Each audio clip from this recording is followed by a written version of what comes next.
धन सतगुरु धन गुरु रूप प्यारी सात संगत जी, सत्संग प्रवचनों की एक और वीडियो के साथ हम सभी सात संगत समक्ष पुनः प्रस्तुत हैं। आप सभी से निवेदन है कि हमारे इस चैनल ज्योति और साधना को सब्सक्राइब करें, बेल आइकन को प्रेस करके नोटिफिकेशन को ऑल पर सेट कर लें ताकि हमारे सभी लेटेस्ट वीडियो की अपडेट आप तक सबसे पहले पहुंचे। तो हमारा आज का सत्संग विषय है प्रेम और मोह।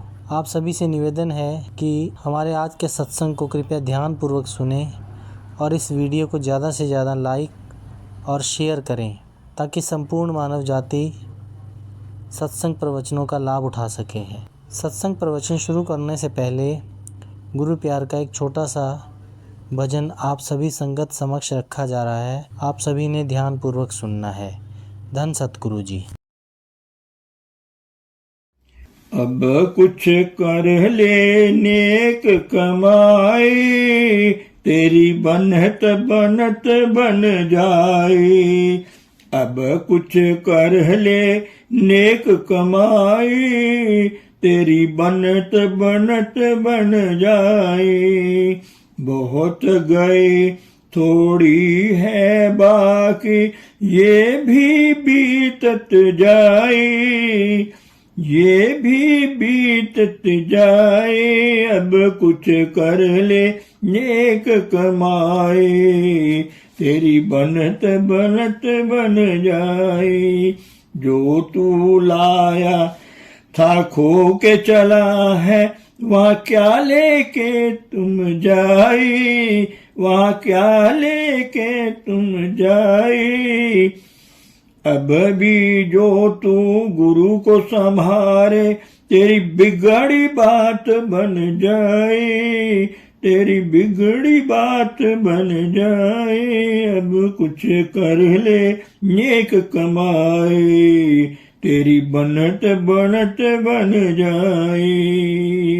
कंचन काया कोहे मूर्ख, विषय धूल लिपटाई, विषय धूल लिपटाए। हरि सुमिरन बिना हे शहनशाह, सकल वस्तु है छाई। अब कुछ कर ले नेक कमाई, अब कुछ कर ले नेक कमाई। गुरु रूप प्यारी सात संगत जी, परम पूज्य परम संत कृपाल सिंह जी महाराज जी हमें समझा रहे हैं प्रेम बनाम मोह। प्रेम के बारे में बताते हुए महाराज जी समझा रहे हैं, ये शब्द प्राय सभी की जुबान पर होता है, परंतु प्रेम है क्या? परमात्मा प्रेम है। हमारी आत्मा भी उसी परमात्मा के अंश है, हम भी उसी प्रेम के मूर्त रूप हैं। प्रेम हमारी आत्मा में रचा बसा है।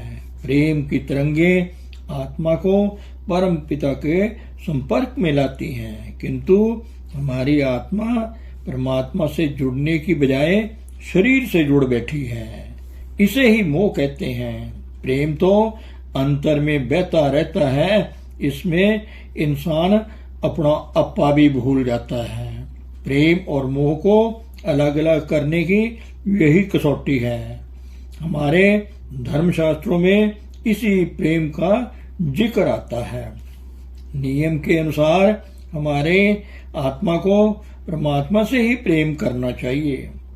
परमात्मा हरेक हृदय में निवास करता है। वह हमारे शरीर को नियंत्रित करने वाली शक्ति है। यदि हमारी आत्मा मन बुद्धि और इंद्रियों की जकड़नों से स्वतंत्र हो जाए तो यह अपने स्रोत में वापस जा मिलेगी, जहां से इसका उद्गम हुआ था। मोमबत्ती जलाने पर उसकी लौ ऊपर की ओर जाती है। यदि मोमबत्ती नीचे कर लो तब भी इसकी लौ ऊपर की ओर ही जाएगी। अतः आत्मा का प्रेम परमात्मा से ही होना चाहिए। यदि यह शरीर व इंद्रियों के साथ बंधी हुई है तो यह प्रेम नहीं मोह है। दोनों में यही अंतर है। परमात्मा से प्रेम करना संभव नहीं है क्योंकि उसे तुमने देखा नहीं है। ये तभी संभव है जब तुम उसके स्तर तक पहुंच जाओ। यदि इस शरीर में रहकर प्रभु से प्रेम करना चाहोगे तो तुम्हें क्या करना होगा? अपने शरीर से ऊपर उठकर उसका साक्षात्कार करना होगा या फिर उसकी शरण में जाना होगा, जिसमें परमात्मा प्रकट है, जिसकी आत्मा प्रेम से मदमस्त है। तुम्हें सदैव सतगुरु की आंखों में देखना चाहिए। आंखें आत्मा की खिड़कियां हैं। जिस रंग में उसकी आत्मा रंगी है वही रंग हम पर चढ़ जाएगा। यदि उसकी आत्मा परमात्मा के प्रेम में रंगी है, उसके प्रेम में मदमस्त है, तो तुम भी आंखों के जरिए उसी प्रेम को ग्रहण करोगे। तुम अपना शरीर भी भूल जाओगे। यदि तुम शरीर से जुड़े रहोगे, इसी से प्रेम करोगे, तो यह प्रेम नहीं मोह होगा। यही अंतर है दोनों में। यह आत्मा परमात्मा की अंश है, चेतनता के महासागर की छोटी सी बूंद है। हम सभी उसी परमात्मा की संतान होने के नाते भाई और बहन हैं। वह कारण सत्ता हम सभी में निवास करती है। यदि तुम इस तरफ से देखोगे तो यह मोह नहीं होगा। मैं एक कथा बयान करता हूँ। जब प्रभु मूसा से मिले तो उसे बताया, देखो मुझे बहुत बुखार था, मैं बिस्तर पर बीमार पड़ा था और तुमने मुझे पूछा तक नहीं। मूसा ने कहा, तुम कैसे बीमार हो सकते हो? प्रभु ने उत्तर दिया, हाँ मैं बीमार था। जो व्यक्ति मुझसे प्रेम करता था, तुमने उसकी जरूरतों को जानने की कोशिश नहीं की है। यदि तुम मुझसे प्रेम करते तो उसकी सेवा जरूर करते। प्रेम तो सेवा और त्याग करना जानता है। इससे मेरी ही सेवा होती है। तो देखा, प्रभु हरेक के दिल में रहता है। जिसे हम प्रेम कहते हैं वह प्रेम नहीं मोह है। ऐसा स्वार्थ सिद्धि और इंद्रियों के कारण है जो हम बाहर के भोगों रसों में खींच रही है और इस शरीर से बांधे हुए हैं। अगर तुम परमात्मा से प्रेम करना चाहते हो तो उसके संपर्क में आओ, जिसकी आत्मा समय प्रभु के रंग में रंगी हो। यह प्रेम तुम्हें प्रेरणा देगा। तुम शारीरिक चेतनता से ऊपर आकर अपना शरीर और बाहरी वातावरण भूल जाओगे। संत जन कहते हैं, जब भी मैं अपने गुरुदेव को देखता हूँ तो मैं बुद्धि, शरीर और अपने वातावरण को भूल जाता हूँ। यह प्रेम जो तुम्हें इस शरीर के साथ बांधे रखे प्रेम नहीं है, मोह है। सच्चे प्रेम की कसौटी क्या है? जब तुम किसी ऐसे की आंखों में देखो जो तुम्हारी चेतना ऊपर खींच ले जाए, इस शरीर की याद को भुला दे। ऐसा प्यार ही सच्चा प्यार है। इसीलिए मैं सदैव यही सलाह देता हूँ, तुम सतगुरु के सिवाय किसी को भी आंखों में ना देखो। आंखों के मार्ग से वासना आक्रमण करती है। आंखों के माध्यम से ही हम अलाइशों से जुड़ते हैं, जिन पर कामुकता या दूसरी सांसारिक तुच्छ चीजों का रंग चढ़ा हो। उनकी आंखों में देखने पर तरंगों द्वारा वही प्रभाव तुम पर पड़ेगा। इसलिए केवल उन्हीं आंखों में झांको जिनमें समय परमात्मा प्रकट है। इससे ही तुम लाभान्वित होंगे। मुझे रामायण का वह दृष्टांत याद है, जब रावण ने सीता जी का हरण कर दिया था। जब रावण उन्हें हर लिए जा रहा था तो उनके आभूषण धरती पर गिरे। राम अपनी पत्नी की सीता की तलाश में निकले। सीता जी के आभूषण देखकर राम ने अपने छोटे भाई लक्ष्मण से पूछा कि क्या वह अपनी भाभी के आभूषण पहचानता है? लक्ष्मण ने उत्तर दिया, वह केवल उन्हीं जेवरों को पहचानता है जो कि पैरों में पहने जाते हैं। यह है सदाचार का उच्चतम मापदंड। लक्ष्मण उन्हीं जेवरों को पहचानता था जो कि पैरों में पहने जाते थे। इससे हम सबक सीख सकते हैं। हमेशा दूसरों के पैरों की ओर देखो। तुम कभी भी निचले आवेगों से प्रभावित नहीं होगे।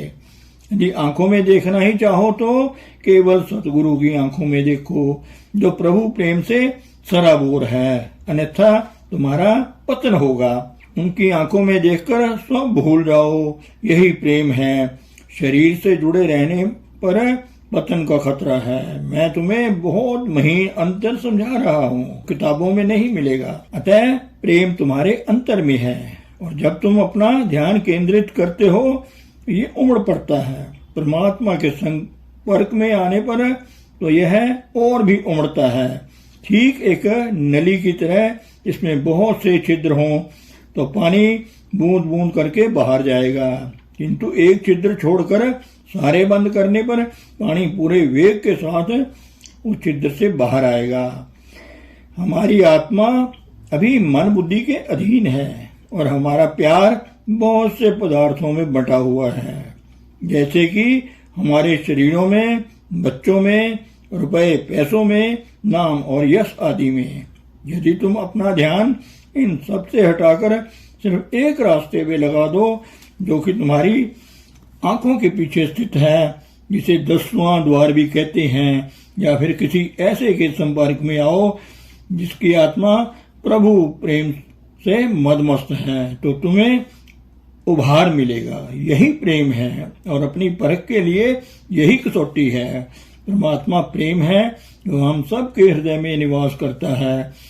उसका सार तत्व तो पहले से ही हम में मौजूद है, और वही प्रेम से सारी मानवता को नियंत्रित कर रहा है। यदि तुम प्रेम के वशीभूत होकर ही हर कार्य करो तो मोह के लिए कोई स्थान न होगा। तब चाहे तुम दूसरों का चेहरा देखो तो भी तुम पर प्रभाव न होगा। अभी तो जब तुम उन्हें देखोगे तो उनसे जुड़ोगे। ये प्रेम नहीं है। प्रेम खाने और पीने से नहीं उपजता, यह तो तुम्हारी आत्मा का जाति गुण है। बस ध्यान केंद्रित करो, प्यार उमड़ पड़ेगा। ये बहुत ही नाजुक बातें हैं, जो किताबों में विस्तार से नहीं मिलेंगी। दूसरों की आंखों में देखना छोड़ दो। यदि देखना ही हो तो बस सतगुरु की आंखों में देखो, वही तुम्हें हर विपत्ति से बचाएगा। तुम सत्संग में सतगुरु के लिए आते हो, दूसरों के लिए नहीं। यह एक व्यवहारिक विद्यालय है, जहाँ ये बातें आपको बताई जाती हैं। प्रेम हमें तभी मिल सकता है जब हम किसी ऐसी हस्ती के संपर्क में आए जिसमें वह स्वयं प्रकट है। उसकी आत्मा प्रभु के प्रेम में रंगी होती है। उसके संपर्क में आने पर तुम्हारी आत्मा पर भी उसी प्रेम का रंग चढ़ता है। तुम भी मस्त हो जाओगे। वही प्रेम है जिसके मिल जाने पर हम शारीरिक सुख और बाह्य आनंद सब कुछ भूल जाते हैं। मोमबत्ती की लौ की तरह तुम्हारी आत्मा प्रभु के मतवाले में लीन होकर उससे प्रेरित होगी। महात्मा एमरसन कहता है, जब मैं लोगों को देखता हूँ तो उनकी आंखों में परमात्मा चमकता नजर आता है। तुम संसार को इस स्तर से देखो, न कि बुद्धि और इंद्रियों के स्तर से। प्रेम के द्वारा ही हम परमात्मा को पा सकते हैं। जिनके हृदय में प्रेम नहीं, परमात्मा अभी उनसे दूर है। भाई, प्रेम से मेरा मतलब सिर्फ यही है, परंतु हम मोह को ही प्रेम समझते हैं। मोह प्रेम नहीं, प्रेम का विकृत रूप है। चेतन प्राणियों को चेतन परमात्मा से ही प्रेम होना चाहिए। यदि तुमने ऐसा प्रेम होगा तो चाहे तुम जप करो या कर्मकांड, तुम सफल हो जाओगे, नहीं तो संसार से ही जुड़े रहोगे। प्रभु से प्रेम करो, क्योंकि वह सब हृदयों में निवास करता है। उस करण कारण सत्ता के लिए सबको प्यार करो, शरीर के लिए नहीं, तभी तुम बच पाओगे। यदि इस स्तर से दूसरों की सेवा करोगे, तभी यह प्रभु की सेवा है। सभी महापुरुषों ने यही कहा है। दशम गुरु साहब का कहना है, साच कहूँ सुन लिहो सबे, जिन प्रेम कियो तिन ही प्रभ पायो। परमात्मा प्रेम है, और प्रेम के द्वारा ही हम प्रभु को पा सकते हैं। यह बहुत नाजुक विषय है। पुस्तकों ने इसे छुआ भर है, विस्तार से नहीं दिया गया है। अपने स्तर से तुम स्वयं परखो कि क्या तुम प्यार करते हो। ऐसा प्यार तुम में सबके लिए प्रेम जगाएगा, मोह नहीं। जब तुम किसी मदमस्त आत्मा के संपर्क में आते हो तो यह प्यार भी उमड़ पड़ता है। यह प्रेम तुम्हें शरीर से नहीं जोड़ेगा, वरना तुम्हारे शरीर की चेतना ही भुला देगा।